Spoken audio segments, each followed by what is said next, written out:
I love earnings season, and one of the more beleaguered businesses always starts off at the beginning of earnings season. That is, of course, UnitedHealth Group.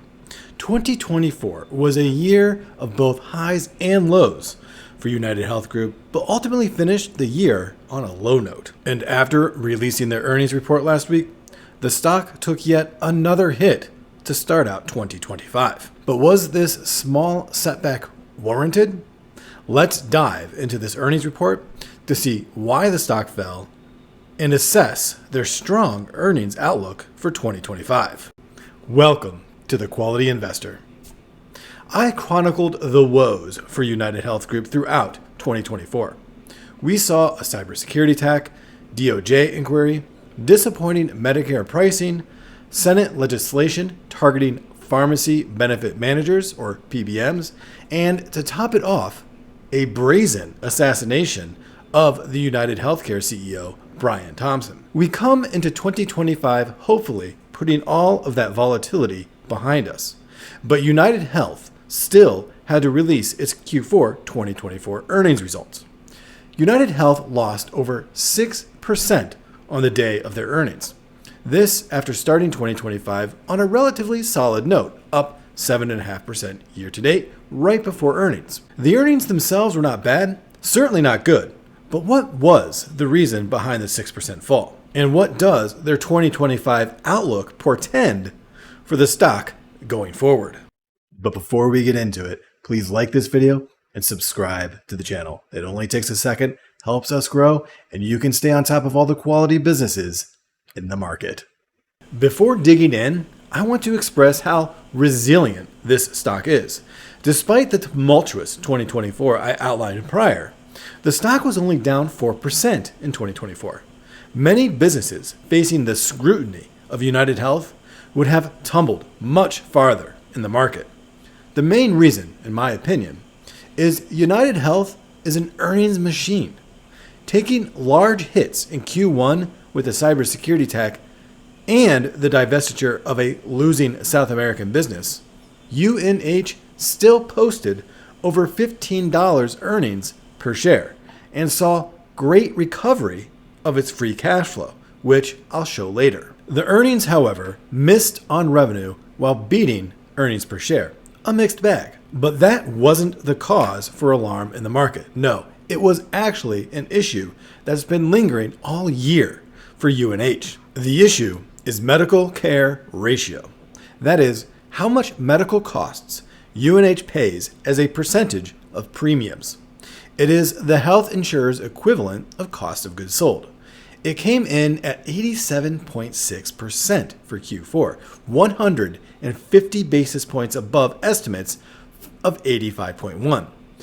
For 2024, it was 85.5%, a year-over-year increase of 230 basis points. This spooked the market, and analysts continue to believe the medical care ratio will remain elevated in 2025. UnitedHealth even confirmed as much on the earnings call. As a reason for the increase, UNH cited Medicare funding reductions along with increased care for seniors, though the medical care ratio is elevated across the industry. While the market focused intently on the medical care ratio, UNH quietly affirmed its 2025 guidance, which shows surprising growth. So, let's get into the earnings and assess the potential buy price of UNH given this intriguing outlook. UnitedHealth finished 2024 with revenue of $400,278 million. You can see that continues an unbroken string here over the last 10 years of consistent revenue growth. The revenue growth itself was at 7.7% for the year. However, we did see a slight decline in gross profit, down almost 2%, and operating income also decreased a little bit. But the big drop is in earnings per share, a 35% decline.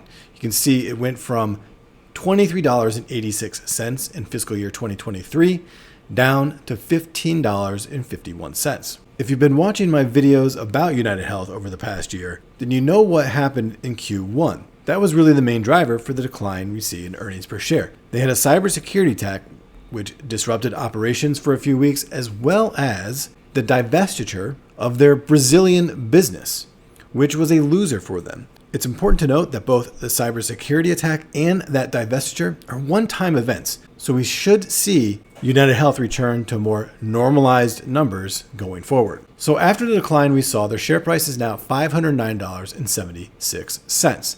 That puts them at a PE ratio of 32.9.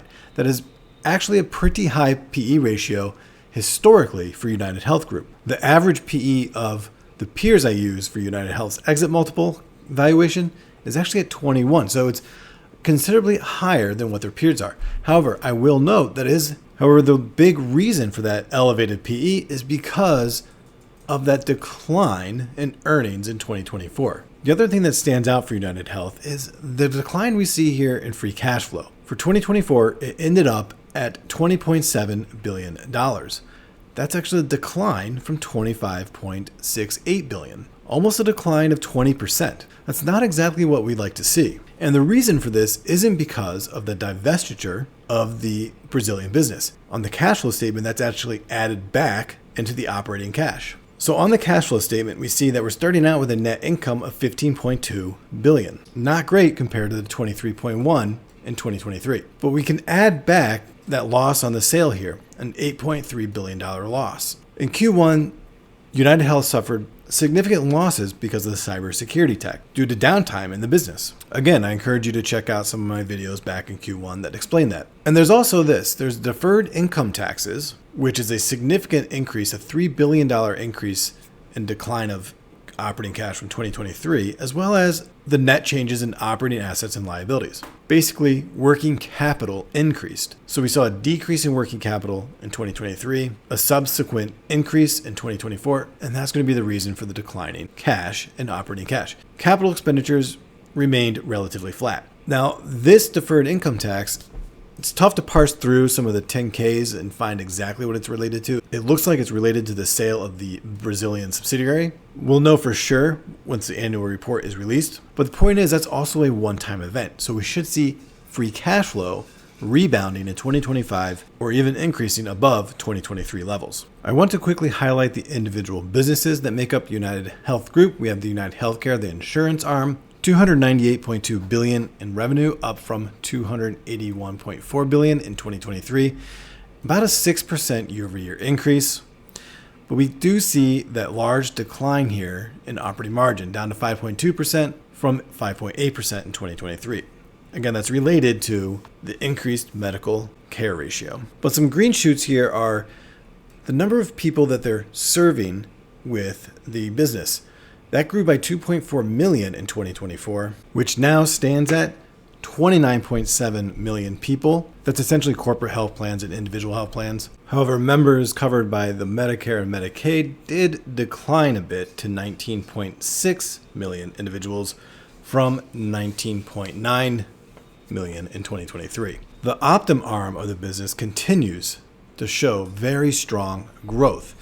Revenues at $253 billion at the end of 2024, up from $226.6 billion, a 12% year-over-year increase. We did see a slight decline here in the operating margin, 7% down to 6.6%. And that cybersecurity attack, it did hit the Optum side of the business, specifically Optum Insight. And you can see the Optum Insight revenues were $18.8 billion, which was a 1% year-over-year decline, reflecting the business disruption effects of the cyber attack. So again, a one-time thing. We should see them return to more normalized growth in 2025. And the growth we're seeing in Optum is all organic growth. Optum Health revenues grew to $105.4 billion, which was driven by growth in patients. Optum Health is the primary care provider arm of the business, so patients served by doctors. And they expect that to continue to grow in 2025 by an additional 650,000 patients. Optum Rx, the infamous PBM that the senators are trying to legislate, their revenues increased by 15% in 2024, also from growth in new clients. So the type of growth that we're seeing at UnitedHealth is strong organic growth in people coming in to the network. To me, what's flown under the radar for UnitedHealth Group is their pretty strong 2025 outlook. They're projecting revenues of $450 to $455 billion. That's over a 10% increase in revenue. For a business the size of UnitedHealth, that's very impressive. and they're expecting their GAAP earnings per share to be at $28.15 to $28.65. That's the return to a more normalized earnings growth I was talking about earlier for UNH. While that's a massive increase over 2024, we have to remember that in 2023, their earnings per share was at $23.86. So this is a 19% increase from that. And they're expecting cash flow from operations to be at 32 to 33 billion. Given that they spend maybe about 4 billion, 4.5 billion in CapEx, that's also very strong free cash flow growth, projecting free cash flow to come in between maybe 26 to 28 billion dollars. That again would be an increase over the 2023 numbers of a little bit over 25 billion in free cash flow, making 2024 a little blip in the growth story for UnitedHealth. So given these projections and incorporating what the analysts also think in terms of growth over the next couple of years for UnitedHealth, what does their valuation look like? Starting out with my 2025 revenue projection. Remember, UnitedHealth said between 450 and 455 billion.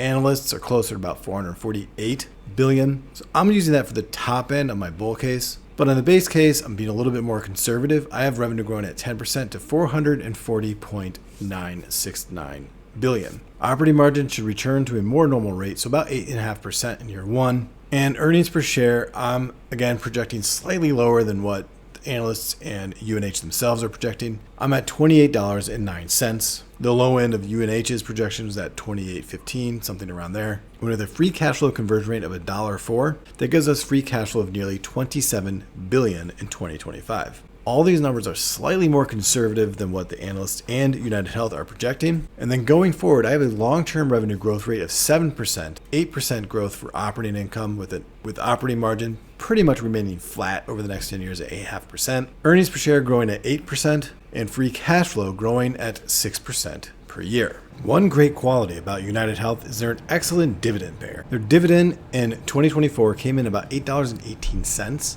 projecting that to grow about 10% in 2025 to $9.06, and projecting about a 13% dividend growth rate for the next 5 years after that. That gives us a 5-year dividend CAGR at 12.5%. Now you may notice the free cash flow payout is elevated. It's at 56%. While that's not super high, it's higher than normal because of the 1-year blip we've had with 2024 cash flow. That should come back down to more normalized levels. We can see here 30% in 2023, 30% in 2022, and so on. But I'm projecting a dividend perpetual growth rate of 6.5%, which they should easily eclipse at UnitedHealth, which gives us a dividend discount model price of $706.95 per share. This is a full snapshot of all the assumptions I'm using for UnitedHealth growth for my bear, base, and bull cases.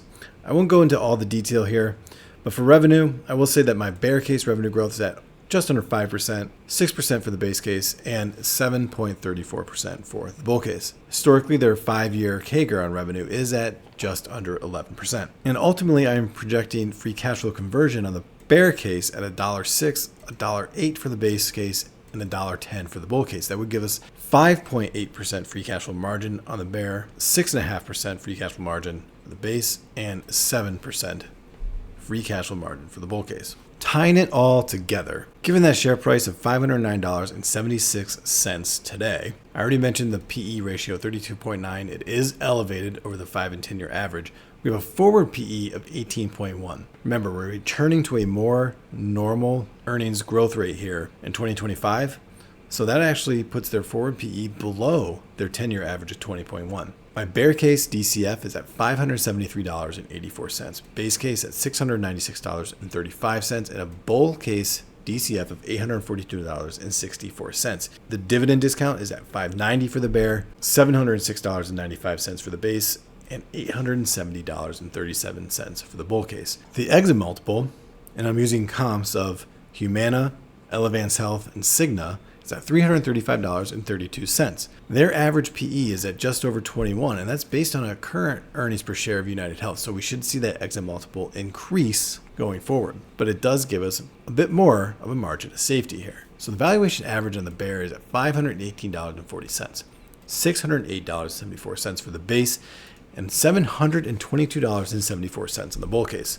Remember, this is based on very conservative revenue growth here, especially in the bull case of 7.3%, and a free cash flow margin of 7%. So even on the bear case, there's a little bit of upside here. And on the bull case, we have 41.78% upside. Without any margin of safety, we have a buy price at $614.66. The 20% margin of safety is at $491.73. If earnings growth returns back to normal, this is going to be a very undervalued stock because right now the exit multiple is deflated because of the lower earnings per share. But this is a very reliable business. They've definitely had an anomaly of a year in 2024. So even at $509.76, a strong case could be made that it's undervalued right now, that you're still getting good margin of safety at that share price. Personally, I'd probably wait for it to come down to under 500 if I were to buy more. I actually do not plan on adding more at the moment of UnitedHealth. I'm happy with the size of my position as it stands now. But this is a very good business that has pretty solid growth projections going forward. There may be a bit of uncertainty given Senate legislation proposals around the pharmacy benefit managers. Who knows how that's going to sort out over the next 4 years with the new Trump administration. It does introduce a bit of unpredictability into the business, and that's just one reason why I wanted to see come down a little bit more before I would add more. But like I said, I don't plan on adding more to this position, but if you have a high risk tolerance, I do believe that UnitedHealth is a very undervalued stock today. Thank you for watching today's video, and if you've made it this far, go ahead and subscribe to the channel. Thank you, and happy investing.